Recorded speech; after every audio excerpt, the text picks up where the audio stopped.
After an almost 2-decade hiatus, can Bruce Dickinson's newest album, The Mandrake Project, live up to expectations? Find out now. The first single off the album, The Afterglow of Ragnarok, starts off with a dark and ominous feeling that prepares the listeners for an adventure that they are about to embark on. The lead single off the album is a really gritty one, and I really enjoy the tones of Roy Z's guitar on this track. The second track, The Doors to Hell, begins with such an upbeat tone, which I'm not sure why The Doors of Hell is so upbeat. But this story, lyrically, is about a vampire turning to be a human being and being stuck in a human's body for the rest of all eternity. I'm not sure if I ever heard a story of a vampire becoming a permanent entity. Surely it won't be as positive as it sounds in this track. The third song off this album was the second released single, and it's Rain on the Graves.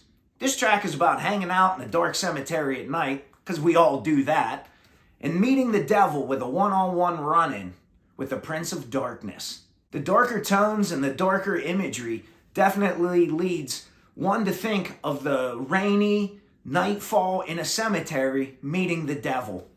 While I wouldn't have chose this as the second single off of the album, it's still a solid track, just not what I would have picked. I'll let you know which one I would have picked as the second single later on. The fourth track off of this album, Resurrection Man, threw me a curve. I didn't see it coming, but it starts off with like a Dick Dale surf-style riff, which kind of gives it like an old spaghetti western style feel to it. Not what I was thinking, coming from Roy Z and Bruce Dickinson, both known for metal. But it does give it a lighter feel on the album, and I really enjoyed the break. There's a shift in the sound halfway through this track, and it just comes and gives you a quick punch to the face as the crunch just comes in and changes the whole feeling of this entire song. I really liked Roy Z's tone, his grit, and his feel on this track. The fifth song, Fingers in the Wounds, starts off with an Arabic sound, and it gives it a Middle Eastern, adventurous, exotic feel to the song. The tone and feel of the song kind of leaves me feeling like I'm in peril, and I'm reaching out for somebody to help me. The use of pianos and keyboards running under the melodies really gives it another layer of complexity that really sets this track as a cut above the rest. The Arabic feel reminds me of the many traditions and religions of the Holy Land, how everybody is seeking the relief from the gods of the Holy Land, and how none of us are being saved by anyone. We're all in peril, and this song is a pleasant reminder of that.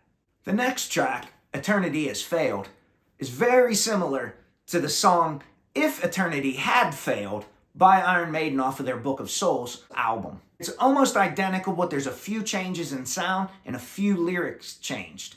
The production value on this song is way above Maiden's, and for me, I prefer it much better as it has a softer and more updated and fresh sound to it.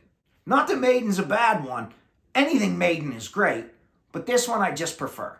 The next song, Mistress of Mercy, is what I would have chosen for my second single off of this album. I prefer this song over all the other tracks on the album, as to me, this is the best. The song starts off with thick and heavy bass lines and really takes off and starts soaring with Roy Z's riffing. Avoiding the same pitfalls as Icarus and flying too close to the sun, Bruce slowly brings this one back and gets to a nice cruising altitude.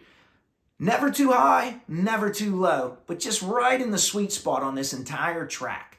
Roy Z quickly hammers out some crunchy guitar tones that pair really well with Bruce's vocals, and that's what causes this to be the best song on the album for me. The next track, Face in the Mirror, seems to me to be the listener is holding himself accountable for all the poor decisions and mistakes he's made in the past. And in this instant, it happens to be involving alcohol. One of my favorite lines off of this album is, "Welcome to my world, the bottom of a glass. When I hold it, I see through you to the future of the past." Really deep lyric. The next song, Shadow of the Gods, was written to be performed by not only Bruce Dickinson, but both Rob Halford and Ronnie James Dio on vocals as well. I can only imagine what the gods would have sounded like in their shadows when they were performing this track. Regretfully, when Ronnie James Dio passed away, the song had to be shelved. There's even a part in the middle of the song that sounds like a Judas Priest riff, and it was obviously written for Rob Halford. Again, with a tempo shift midway through the song, it gives the whole song a different feel to it. I really enjoy the crunch. It takes the listener further along in the journey from the melancholy of the previous minutes. Really good track, but I really wish that Ronnie James Dio and Rob Halford were on it. Nothing you can do about that though. The closing track of the album, Sonata, has a nice groove that runs through the final track, giving it a sense of finality and some closure to the album. It has a lot of atmospheric qualities, and it does remind you of the roller coaster ride that you have just been on for the journey of this album. All in all, killer album, no fill. I'm extremely impressed with the quality of Bruce Dickinson's vocals.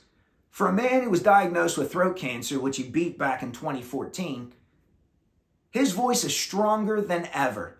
On the Maiden album Senjutsu, I was a little nervous about his voice, being that it was buried in the mix. I couldn't get really a good quality sound out of it.